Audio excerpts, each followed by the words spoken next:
Donc, si vous voulez, donc, le cas semblable, donc, le Thiam devient donc un cas donc emblématique. Comprenez? Alors, tandis que, si vous voulez, le cas de Thiam a subi donc une interprétation restrictive. Une interprétation restrictive. On a utilisé donc des médias financés par donc, le parti au pouvoir, créés par le parti au pouvoir, pour créer donc la confusion, pour venir donc sur des débats de NCI 360 avec les Arthur Banga, qui ont passé tout le temps donc à invectiver, à le traiter donc de menteur, alors que lui-même, il a menti, il n'est pas professeur à l'université. Donc, c'est amis, ce parallèle qu'on met donc entre le cas Thiam et puis ces choses de M. Ouattara met donc en lumière, donc je veux dire, l'enjeu majeur pour l'état donc de droit en Côte d'Ivoire. La nécessité, cher ami, donc d'une application, j'allais dire impartiale, au sens stricto sensu et équitable donc de la loi, indépendamment, j'allais dire donc des personnes ou des intérêts politiques en jeu. Il faut appliquer la loi. Aujourd'hui, combien d'Ivoiriens là qui sont aujourd'hui même rassurés qu'on dit qu'on remette le dossier de Thiam, les dossiers de Thiam à Kone Nanaba. Et puis ils sont rassurés. Non! Elle ne lira pas le droit. Elle viendra dire ce que Ouattara lui dira de dire. C'est Ouattara qui a nommé cette dame. Et dame où on ne sait pas où elle est née. Vous comprenez? Elle viendra expliquer dans l'inexplicable. Alors que notre cour devait donc se pencher sur le dossier de Thiam, savoir tiens. Est-ce qu'il y a eu donc le cas de Thiam? Est-ce que la justice, ceux qui ont refusé, ont arraché la nationalité à Thiam, est-ce qu'ils avaient ce droit? Voilà la question qui devait se poser. Ça c'est de 1. De 2, est-ce que Thiam a pu lui-même assurer même sa défense? 3, est-ce qu'il y a eu donc une décision? Vous comprenez? 4, est-ce que là se fait certainement donc dans les normes? Avant donc de se prononcer. Mais est-ce que ces gars-là auront le courage donc de le faire? Sachant que M. Ouattara lui-même ne veut pas compétir contre Thiam, sachant qu'il accepte cela, il laissera Thiam va le battre. Le RDA de venir arracher, mais ne veut pas cela. Il ne veut pas l'entendre. Ils sont tous prêts à s'enfoncer donc dans la malhonnêteté, vous comprenez, hein, dans l'injustice. Rien que pour écarter Thiam, pour que M. Ouattara puisse se la couler douce. On a vu, on nous dit, aujourd'hui, on nous dit 60 candidats. Vous savez, le problème ivoirien, c'est ce qui fait que nous avons de problèmes. Parce que les gens ne réfléchissent pas assez. On s'amuse même au moment où on s'amuse. Élections présidentielles, là, ça, ce ne sont pas les élections présidentielles de tous les jours. Vos dossiers ne sont pas au complet. Vous venez déposer les dossiers, pourquoi? 60 personnes. Si les 60 personnes, là, il n'y a même pas 50 qui ont les dossiers à jour. Ils n'ont même pas payé les 50 millions. Combien de personnes payent les 50 millions? J'ai vu un qui a déposé sa candidature, c'est maintenant il est en train de faire des collectes de fonds pour récolter de l'argent pour aller déposer une caution de 50 millions. Et la majeure partie, là, ils n'ont même pas le parrainage. Alors, c'est un peu du one-man show, vous comprenez. Alors, il faudrait qu'on arrête d'un tout petit peu. Donc, la note explicative qu'on veut faire, cher ami, donc l'article 48 est la responsabilité donc, du Conseil constitutionnel. Vous comprenez? Donc, l'article 48 qu'on veut nous applaudir, le code de la nationalité, donc, est, si vous voulez, est un peu ambigu. Vous comprenez? Ou bien est sans ambigu. Ça, le disons pour dire, est sans ambiguïté. Je crois que les premiers souhaits. Je crois que c'est le bon français. Ouais, est sans ambiguïté, voilà, est sans ambiguïté.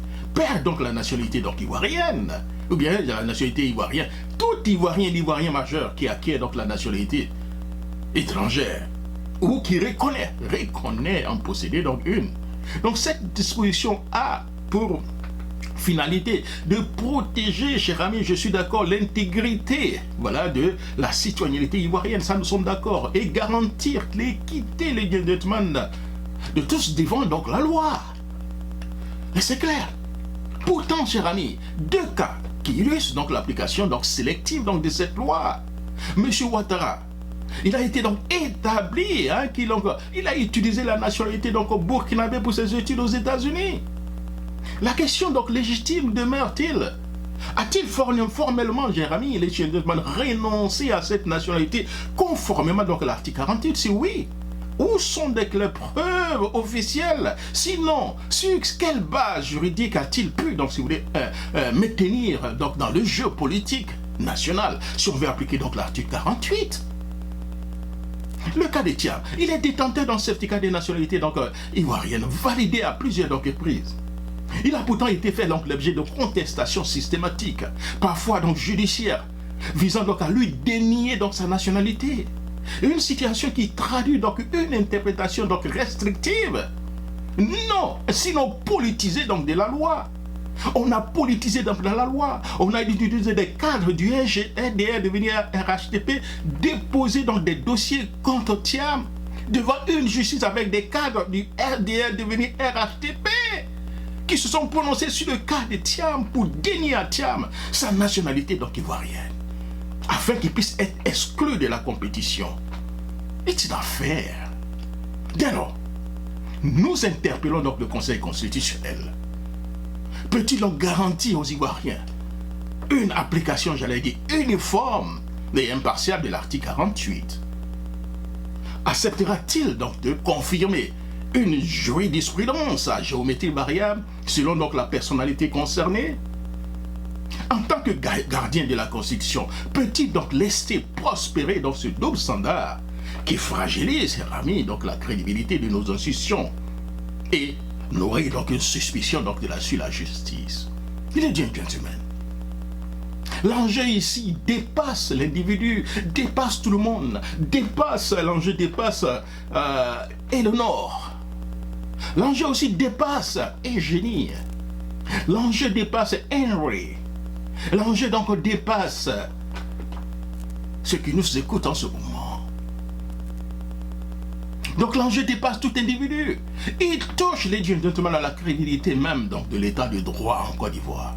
Si la loi n'est pas la même pour tous, alors elle perd toute légitimité.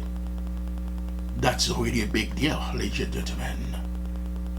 Bienvenue donc à notre émission, chers amis, qui démarre avec le deuxième sujet qu'on parlera plutôt donc de cette fois-ci on parlera de l'article 55. Et pour moi, ladies and gentlemen, M. Tidiam Thiam est éligible. On parlera donc de l'article 55. L'article 55 est la question donc de la nationalité, qui est donc au centre, chers amis, de nos jours, de ce débat. Donc, chers auditeurs, bienvenue donc, si vous voulez, à cette émission, à la deuxième phase donc, de notre émission. Nous parlerons donc aujourd'hui, nous allons donc nous pencher, parler donc de droit, de vérité, de justice. Pourquoi? Parce qu'il est temps donc de rappeler que la constitution ivoirienne est claire. Au regard donc de l'article 55, le président donc M. Tidiam Thiam est bel et bien éligible à la présidentielle de 2025. Nous allons expliquer tout à l'heure le pourquoi. Alors l'article 55 de la Constitution, il fixe, c'est terminé, donc les conditions d'éligibilité. Alors les conditions d'éligibilité donc de cette Constitution, c'est quoi? D'abord, dans un premier temps, prenez note les conditions d'éligibilité, vous allez voir. D'abord, il faut être de nationalité donc ivoirienne et n'avoir jamais donc renoncé donc à la nationalité donc ivoirienne. Ça c'est donc l'article, le premier point, et n'avoir pas donc acquis, c'est ça, acquis donc une autre nationalité. Au moment donc du dépôt donc des candidatures. Donc au moment où vous déposez vos candidatures, comme on l'a dit tout à l'heure, nous qui avons les 50 nationalités, on se débarrasse de toutes ces 50 nationalités et puis on dépose notre dossier. Et avoir au moins 35 ans, ce que M. Tidiam Thiam a, jouir cet ami donc de ses droits civiques, politiques, ce que M. Thiam apparemment a, en attendant qu'il rentre au pays. Pour le moment, il ne jouit pas encore réellement donc de tous ses droits, puisqu'on a privé ses droits, on dit voilà, bien sûr, bon, voilà. Et voilà, donc la loi, et voilà au moins un peu ce que donc on demande, et puis déposer une caution donc de 50 millions, et ensuite le parrainage, à peu près on parle de 1% et tout ça. Vous comprenez? Alors, regardons donc le dossier donc de Thiam. Thiam, il est d'origine donc ivoirienne, exclusivement donc ivoirien. Aujourd'hui, après avoir donc renoncé à la nationalité française, la preuve, après avoir demandé, moi j'ai demandé ma nationalité, le certificat de nationalité, je l'ai obtenu pratiquement, je crois que c'était dans 1 ou 2 semaines. Monsieur Thiam, il a fallu qu'il attende combien? 3 mois et demi, 3 mois et demi avant d'obtenir donc un certificat de nationalité qu'on demande.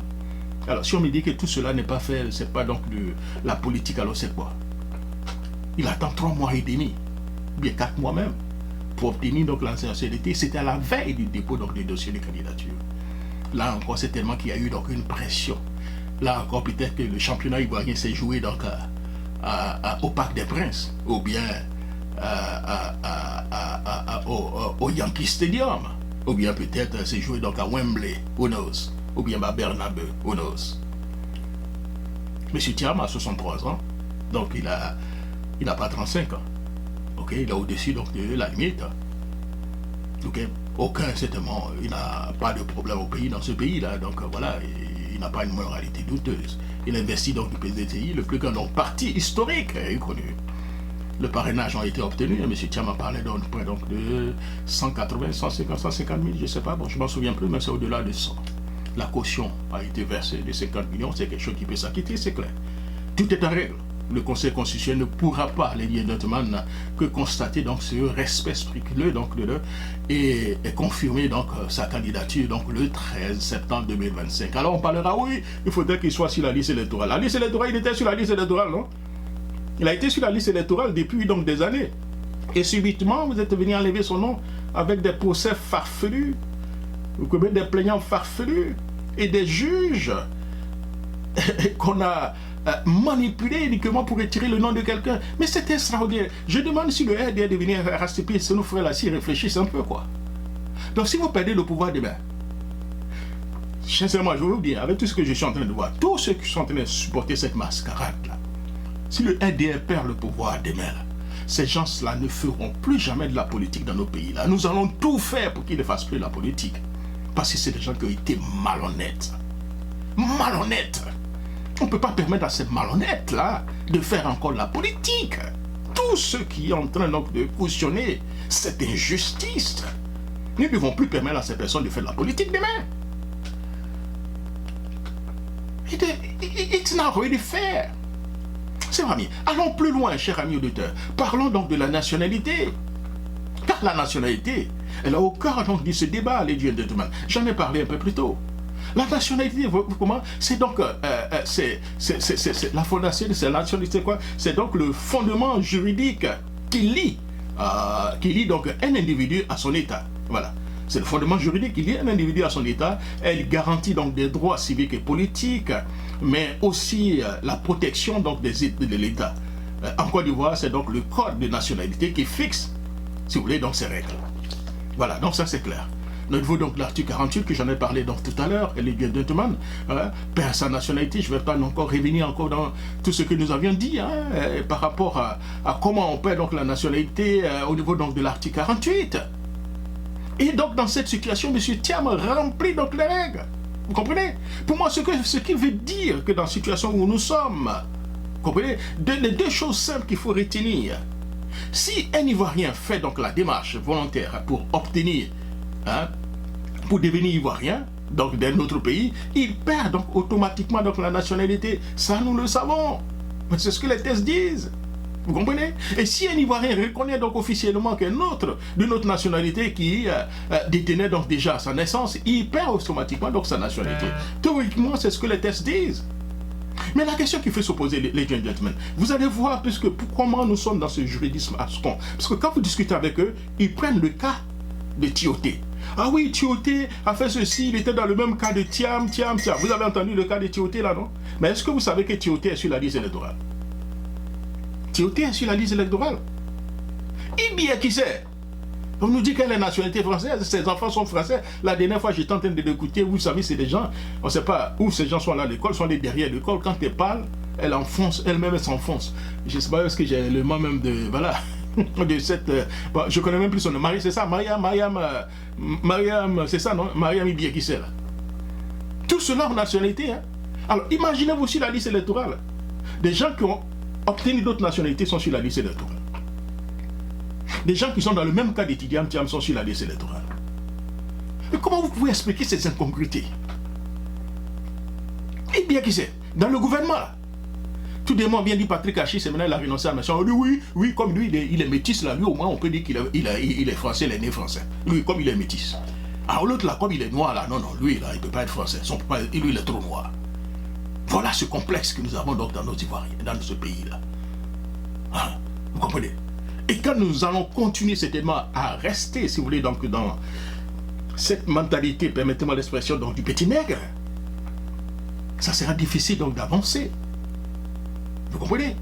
Ça sera donc très difficile donc d'avancer. Interview, laisse-moi voir interview. Let's see if I can have it. Voilà, je pense que je vais retrouver donc l'interview de Gustin Thiam. Je pense que ça, c'était sur l'émission Talk, ouais. Talk, ouais. Qui parlait déjà, et qui parlait déjà des origines de son père. Il a parlé de la nation. En même temps, il était au RDR. Thiam n'était pas venu. Hein. Le RDR n'avait rien dit. Mais non.